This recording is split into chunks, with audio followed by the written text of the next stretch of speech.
No role plays, no conference calls, no BS. Chris and Lorenzo share 4 decades of combined experience to help you become a more effective leader. This is Hacking Your Leadership.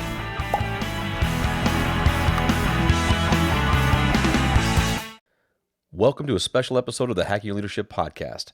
I'm your host, Lorenzo Flores, and today we're thrilled to have a very special guest with us, Stoyan Yankov, the acclaimed host of the Productivity Mastery podcast and co-author of the Unsexy Truth About Startup Success. In this episode, we will dive deep into Stoyan's unique P.E.R.F.O.R.M acronym, which stands for Purpose and Values, Effective Planning, Roles and Responsibilities, Focus and Execution, Optimal Energy, Robust Communication, and Mental Toughness. Thanks to Stoyan for the time, and without further ado, let's start the episode. So my background is finance, even if it's hard to believe. I did study a bachelor and a master in finance, but I ended up in the movie industry. I became a movie producer, and I started my own video production company in Denmark, run that for 5 years, and then I moved to the area of what I do today, working with teams and being the motivator, the vehicle for teams to come together and to find and identify the gaps of what stands on the way of their performance. And hopefully I share some good strategies here and there. But at the end of the day, I'm just a tool for people to come and have the real conversations. Yeah, I love that. I think, being someone who spends a lot of time kind of in that space of whether it's the connection point or it's the part of being a vehicle element of how you move somebody from one space to another in their career, in their life, in their mindset, I think is so critical. And I love that you have a completely different, unique background and from some spaces that we don't typically hear a lot about when it comes to the leadership space. But I think that's so important because I will always say that regardless of industry, like pretty much everywhere you go, it's always the people business, and especially when you're asked to lead people or influence people or bring people along. So much of that is based upon relationships. It's based upon trust. It's based upon integrity, and you learn a lot about people, but you also learn a lot about yourself. So I want to jump right into what I thought was a phenomenal, really cool acronym. And Chris and I are huge acronym guys on Hacking Leadership. People give us the feedback all the time. We love them because it's just easy to kind of break apart, easy to follow. But I really, really enjoyed kind of not only seeing it, reading it, but when the first time we connected, you kind of broke it down a little bit for me as far as how it got here. But this acronym P.E.R.F.O.R.M, I guess first I'd love to start with, like, where did this come from and kind of how did you land on this kind of being a thing that you wanted to go after? So I've been doing workshops, keynotes, trainings for quite some time before we developed the acronym and developed the framework. And I guess I've been missing something to put a little bit of structure around it, because I'll teach all these topics, but it was difficult to remember, difficult for leaders to follow.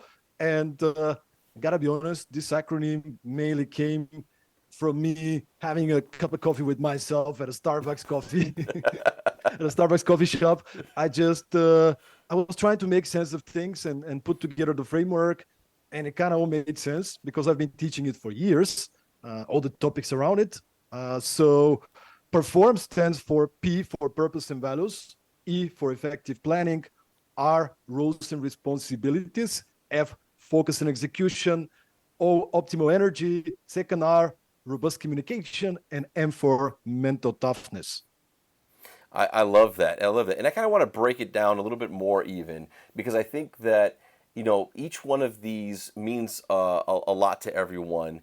And I think that the ability to not only know what they are, but to understand in your mind, like how do these actually come to life for people. So let's just start with the P, right? So let's start there. Like when you want to expand on the P for me, and then tell me a little bit about like what that means to you. Right.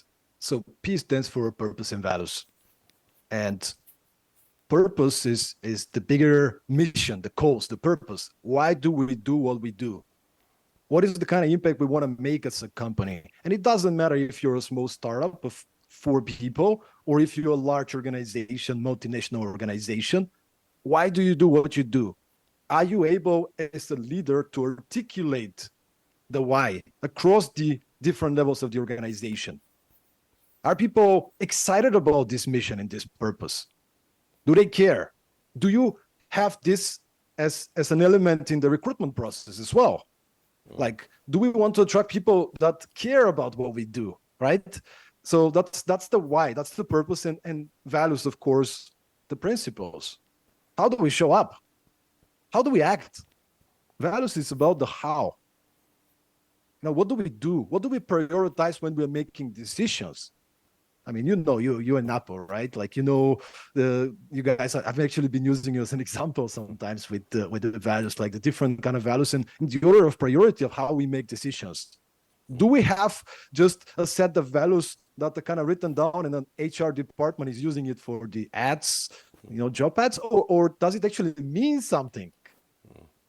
Is the leadership taking the time to articulate across the organization what these values mean? Are we on the same page when it comes to the values? And yeah, that's how we define this. And it sounds like a fluffy and soft thing. It is that's why it's also the first letter, because it's the fundamental. Yeah, I love that. The biggest thing to me that you said, and I completely agree with, is like, how do you move something that's a purpose and values from the macro to the micro? And like, how do you localize that? And I think that's such an important part from a leadership standpoint of not only how do you communicate, not just what the values, the purpose is. Like, it's very easy to read a vision statement, a manifesto, whatever you want to call it, and say, this is who we are and what we stand for as a company. But when it really comes down to is, how do your leaders act? How are you bringing the purpose and values to life every single day? Not just saying this is our values. I can tell you that our values are that we want to treat people with kindness and respect. But if I don't treat you with kindness and respect every day, I'm not living those values. That's just words on a wall. And so I think that I love that you started there. It makes so much sense to me. And I think if people and if teams don't understand them, we owe it to them to help them understand what they are. But more importantly, if we really want to build this culture that we want here, we have to live those values in our everyday behaviors, and then we have to push up against those values and purposes when we're in those times when it's a tough decision to make, and that's really when those things really shine. So I love that you shared that. Now let's jump into the E, effective planning. Effective planning. So how do we plan? How do we set KPIs? What is the kind of goal setting systems that we agreed to follow? Is everybody on the same page? Where are we going? Are people clear what their priorities should be individually in the company, which is something as a trainer, as a corporate coach, this is one of the things employees complain most about. Mm-hmm. The leadership isn't clear enough what my priorities should be. So how do we set goals? How do we identify and delegate priorities to people? And also as leaders, do we take the time to coach our people to be better in their own time management? Which, getting back to your point, I need to be extremely good with my own time management.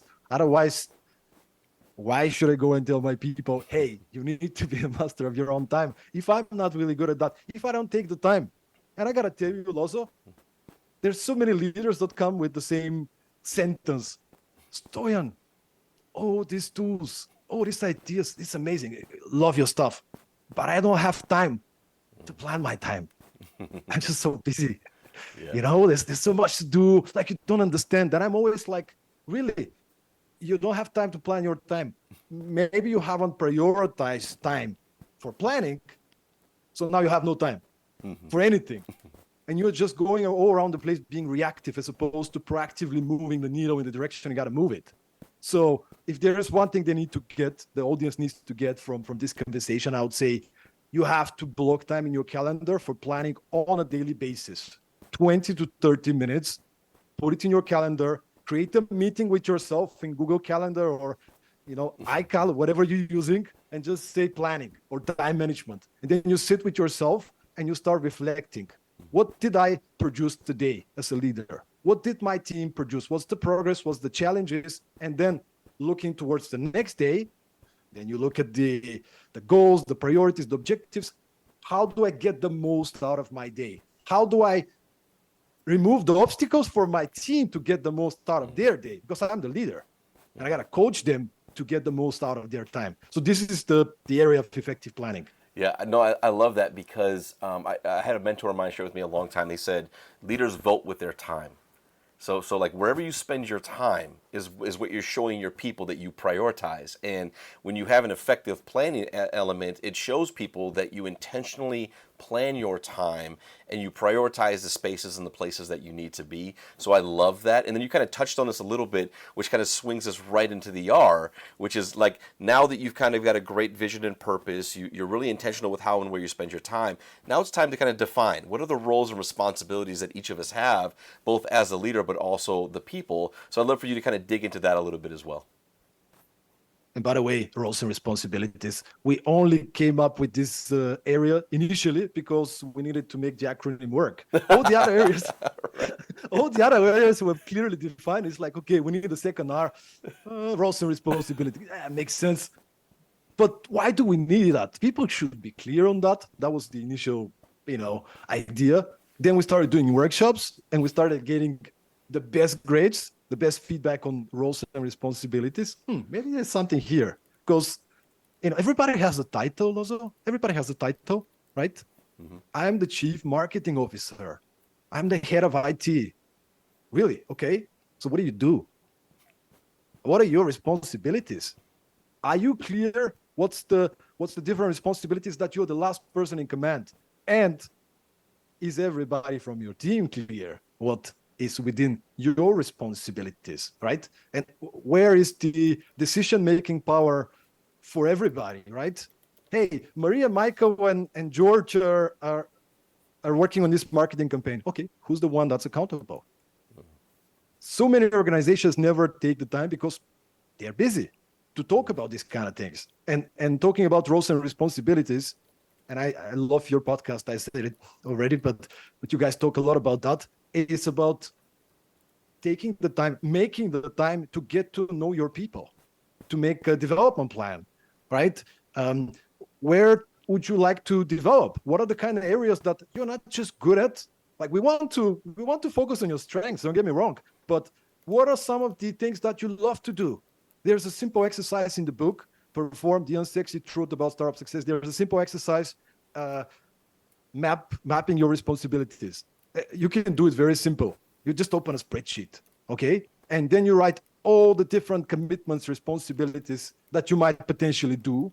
And like a traffic light, right? You put the green, you put the amber, you put the red, right? Green, all the things that you love to do. You're excited to do it. Amber or yellow, whatever. It's kind of okay, right? It's not so good. I don't really care, but it doesn't really bother me. And then red. These are the things I hate to do. You still might be really, really good at it. I'm exceptional in producing movies, also organizing, producing, project management. I don't really enjoy it anymore, right? But if I don't tell my team, if my leader, my manager doesn't ask me, they'll keep on giving me more of these things, and I'm going to do things that I don't like to do. And eventually, at some point, I might quit because I didn't have the real conversations.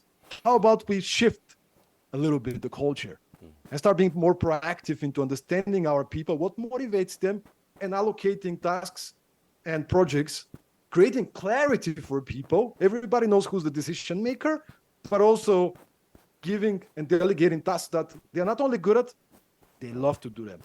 Mm-hmm. Yeah, I love that. I think the people passion piece is so important when you're thinking about having an effective culture that progresses and moves forward. I think that's where a lot of times people can get assigned a role or a job, and they can be good. They can have skill in that thing, and they can do a really good job. When people have a passion for what they do, and you can find the things that sparks joy within them, and they really enjoy doing this part of the job, and you start to think about your team differently, and how do you make sure that they accomplish the things they're responsible for, but then they also have the things that they really love, and that just give them that spark. They put so much time and effort into it. And so I love that you kind of broke that down into not just the roles and responsibilities of just the title of what the job is that somebody has, but also the roles and responsibilities that we have as leaders to place our people into spaces that give them some of that room to really kind of go out there and push themselves to exceed. And I love that. And I think that then naturally cascades down into, now that you have purpose and values. You've been really clear about how you spend your time. You've defined the roles and responsibilities of everyone. Now we can get to work, which gets us into focus and execution. So I know these are very like terms that everybody knows. Like you kind of like, how deep can you go on these things? But they matter a lot when it comes to this idea of culture. So please dive into focus and execution for me. So I want to use a quote from a friend of mine, the founder of Close.com, Steli FT. I interviewed him on for the book, and he shared with me, my biggest productivity tool is saying no. It's so easy to get distracted these days, Lozo, right? Yeah. There's so many things we could do, we might be able to do. So how do we remain focused, right? Effective planning is about defining the goals, but then how do we stay focused on what matters most? When we talk about focus and execution, we often touch upon what we like to call the 5 villains of focus and execution and how to avoid them. So the first one is lack of clear priorities. Then you have the shiny object syndrome. Many of us can identify with that. Yep. Then procrastination, multitasking, and perfectionism. So it's all about how do we create a culture where we remain focused on the vital few things that matter most at this very moment. And just to give another something really tangible, for those of you who are listening, maybe you want to try doing that. If you're an employee or if you're a manager or entrepreneur, doesn't matter. Just sit down, have a look at your goals, and try to write down what are your top 3 priorities at the moment. And when I say priorities, it might be activities that you do in the company. Let's say you're in sales. Prospecting could be one. It could be sending offers, could be closing deals, okay? Maybe these are the top 3 priorities for you. Great. What percentage of your time goes towards making a progress on these top 3 priorities? And be honest, 5%, 10, 20, all right, fine. Doing a little bit of accounting. Now, how much of my time do I want to focus on these core priorities for me? Well, I don't know, 50%, 70%, 80%. Every company is different. Every role is different, but where do you want to be? And then just ask yourself, where's my time going right now? How can I start moving towards this? Should I stop doing some things? Should I delegate? What do I do so I can commit my energy and time doing things that matter most? That's all about focus and execution. And then the speed of execution. We are procrastinating so much, right? And often they're connected. You're not clear what you should be doing, so you procrastinate because you don't know where to start, right? But how do we create a culture where people are clear what their priorities are? They have the right productivity habits, right? Simple stuff, time blocking, right? Everybody learns to time block. Hey, from 9 to 10:30, I'm going to spend an hour and a half with myself writing 2 pages of my future book. Okay? You're fully clear on what is the objective. You set time, you schedule it in your calendar, and then it's easier to follow through. Yeah, I love, and for our listeners, they know, like, you just gave a great 1-minute hack, which is kind of get your pen and paper out, write these things down, and go do these things. And I love that because that's such an important part of this is that, the application of these theories and these ideas really, as you kind of go through them and boil them down, there's action items here that you can really do that will help to self-reflect, to consider yourself, to consider your time, how and where you spend it, and that's so critical.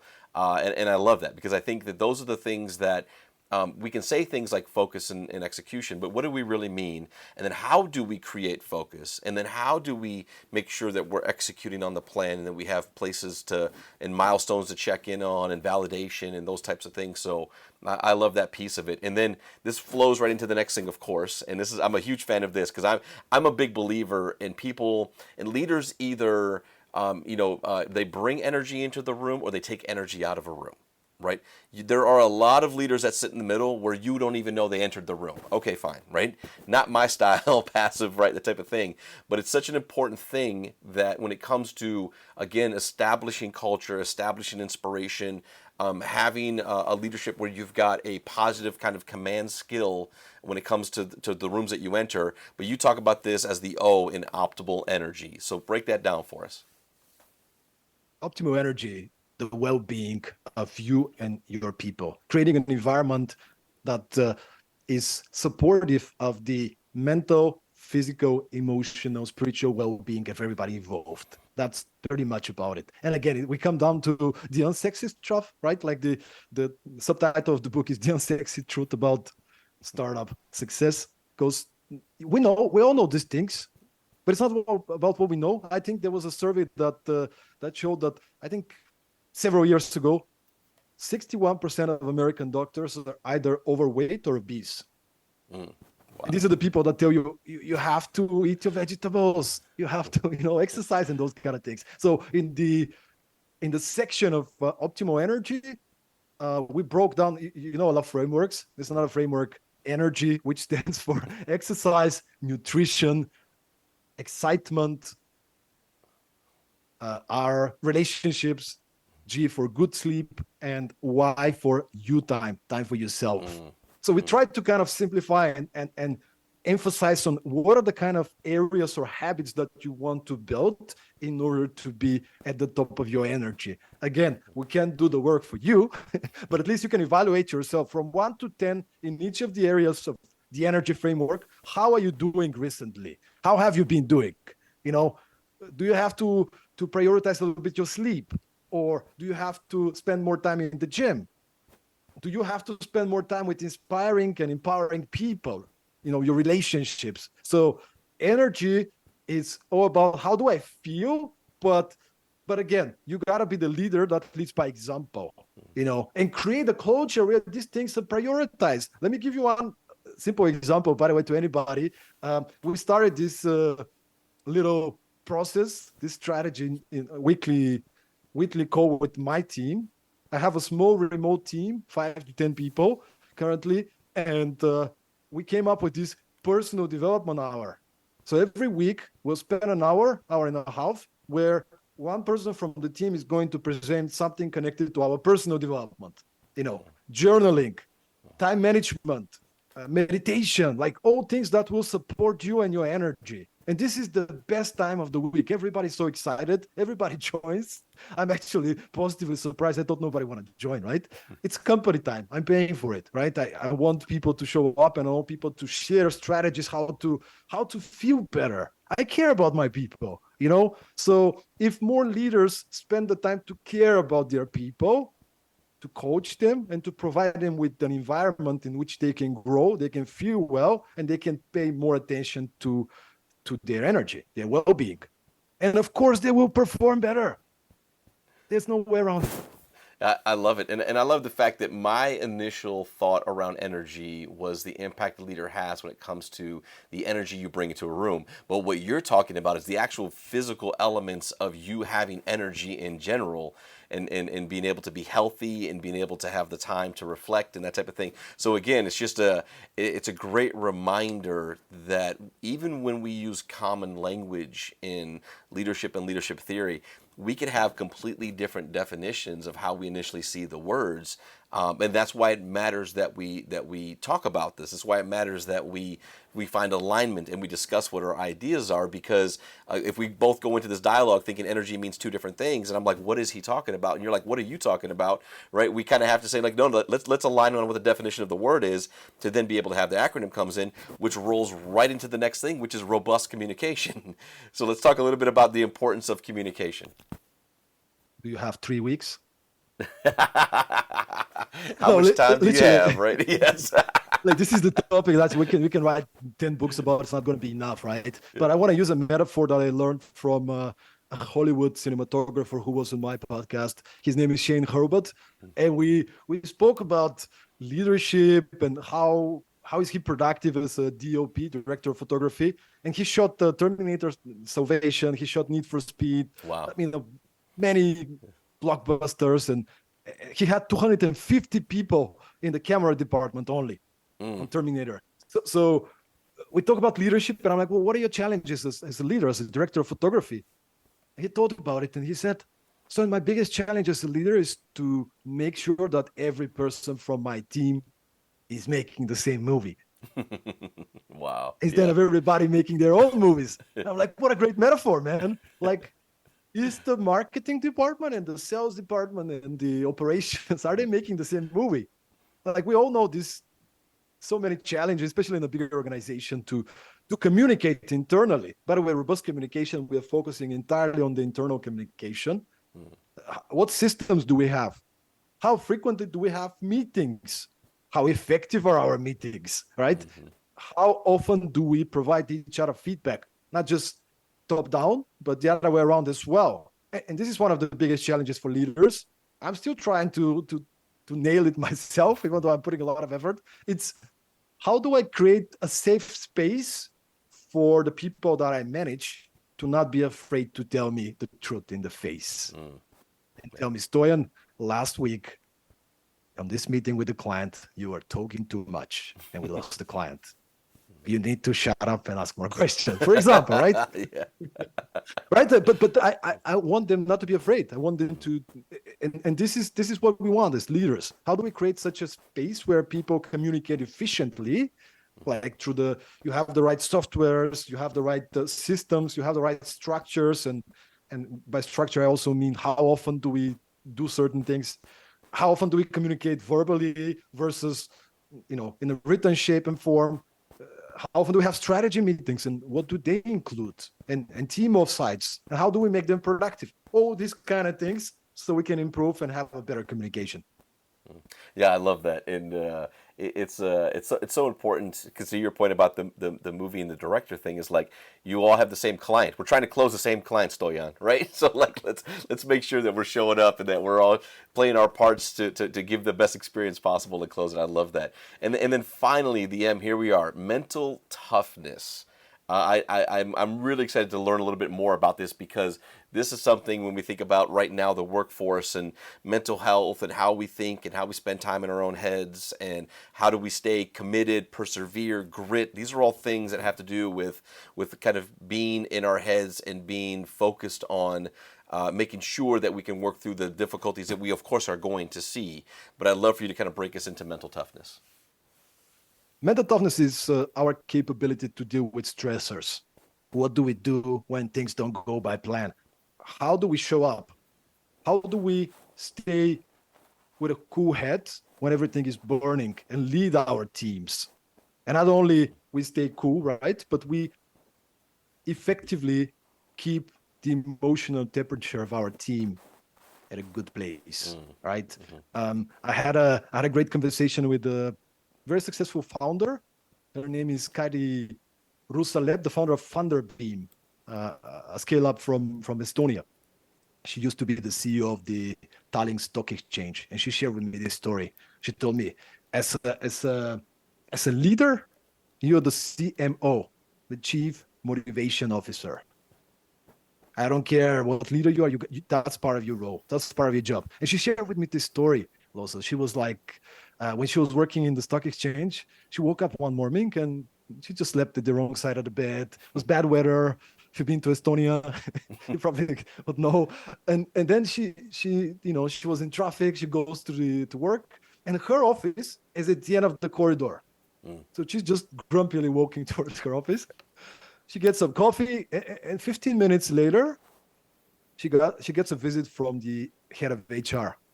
Kaidi, what's wrong? Nothing. I just didn't get my coffee yet. The traffic was terrible. Everything is good. Okay. Because I had 3 people that knocked on my office and asked me, what is happening? What is going on? Is somebody getting fired? Did we lose a big account? Why is Kaidi like that? And for her, that was a wake-up call. I don't care how I feel. I don't have the luxury to show up with an attitude. I got to lead. Right? It doesn't mean when everything is burning, you go and say, yeah, everything is fine. Don't worry. No, you gotta honestly communicate with people, but it has to come from a place of strength. So how do we build up this resilience as leaders, and how do we support our people so they can be more resilient? So we are resilient as a team. That's the area of mental toughness. Yeah, no, I love that, and I love that example. And a lot of times with our podcast, we are asked like, where do we get inspiration from, or how do we get content that we want to talk about? And you said something that I just wrote down. You said the emotional temperature of the team. So I'm taking that away as a note. So you heard it here first, everyone. This is an exact example of when somebody says something that I'm like, that's interesting. Let me dig into that. Let me get my thoughts on that. What does that mean? How does that show up in leadership? So do not be surprised, and I will give you the credit, Stoyan, in whatever this shows up, whether it's whether it's a podcast episode or a newsletter for LinkedIn, you're going to hear this terminology about the emotional temperature of the team, and I'm going to give you the credit for that because I really appreciate that. I just want to say it's not mine. I think we're just passing it on. To be honest, like I interviewed this lady, an amazing author and strategy consultant. You should get her on the show. Rita McGrath. Her name is Rita McGrath. She's a professor in Columbia Business School. And I heard it from her, but she was quoting somebody. All right. I'm gonna find the cascading of where we got the quote from and how this is cascaded through the theory. But I love that. This is what this is all about. This is all about. I think sometimes, one of the reasons why I love listening to leadership podcasts, talking to other people that are in leadership theory stuff, is because there's so many times that there's a way that somebody describes something or a phrase or a word that you're like, that's what I've been thinking the whole time, but I've never been able to assign something to it or be able to make it such a clear message. And so like this is one of those for me where like, you know what, I know exactly what that means, but I've never had a chance to really express that. So I'm going to dig deep. So I will make sure that we pay forward all the credit to the cascading of this idea. Happy to be the messenger, man. I'm actually including the same phrase in my upcoming book. So, hey, I love it. Hey, let's do it, man. Let's blow it up. So, Stoyan, thank you. I want to recap real quick. So the P.E.R.F.O.R.M acronym, and again, this has been a gem of a show. If you're not taking notes like I am, and I'm sure Stoyan's like, what are you doing? I was like, I'm writing stuff down. I'm typing because I really like a lot of the content in the show. Go back and listen to it, pause, check it out. But for the recap, so the P.E.R.F.O.R.M acronym, P is purpose and values, E is effective planning, R is roles and responsibilities, F is focus and execution, O is optimal energy, R is robust communication, and M is mental toughness. Again, thank you so much for sharing, Stoyan. Any last minute words you want to share? Maybe a couple of places people can find you, website, social media, that type of fun stuff. Absolutely. Just want to wrap up with the P.E.R.F.O.R.M methodology. Well, again, you guys know this stuff. Everybody knows these areas, but the question is, how well are you doing in each of these areas? One simple exercise we do, and we moderate for teams to do, but you can do it yourself. Once you explain your team what each of these areas means, you give them a piece of paper and you say, I want you to assess how are we doing as a team in each of these areas from 1 to 10. How are we doing in purpose and values? How are we doing in effective planning? Be honest, just write the numbers down. And then you compare the numbers and you talk about it. And you'll be amazed. I did it once with my team. I do it quite often, but once I did it, and I remember one of my interns was like, we were sharing on effective planning, and my intern goes and he's like, I think it's a 4. Ooh, the productivity coach gets a 4. But it was like, it wasn't that we were not really planned enough. It was that we were not really communicating with her what the plan is. So you find all of those gaps, and then the point is, let's be honest and let's be practical. What do we want to change? What exact specific things are we going to do so we can perform better sustainably from here on? So just to wrap up with this, with the P.E.R.F.O.R.M methodology, but where can you find me? Get in touch on LinkedIn, Stoyan Yankov. You can find my name. You can type it. You can go and find my podcast, Productivity Mastery. I'm so looking forward to host Lozo, listening to leadership advice from leaders like the founder of Reebok, the president, the former president of Starbucks, unicorn founders, amazing leaders like Lozo. So yeah, you can go and get a copy of the book if you like what you hear, and if you think that could be useful and practical. P.E.R.F.O.R.M, the unsexy truth about startup success. But in any case, drop a note on LinkedIn, say hello, let me know if anything I can support you with. And final, make sure to subscribe to Hacking Your Leadership. You're going to thank me later. It's a great podcast. If you haven't subscribed yet, do subscribe, share this episode with a friend, and let's keep performing. Absolutely. Thank you, Stoyan. I appreciate it. And same to all of you. Please go right now and check out the Productivity Mastery podcast with Stoyan. Again, it's amazing content. We highly recommend it at Hacking Your Leadership. And I think it's just something that's going to help you continue your own leadership journey. So, and with that, we hope you all have a wonderful day, and we'll talk to you all next time.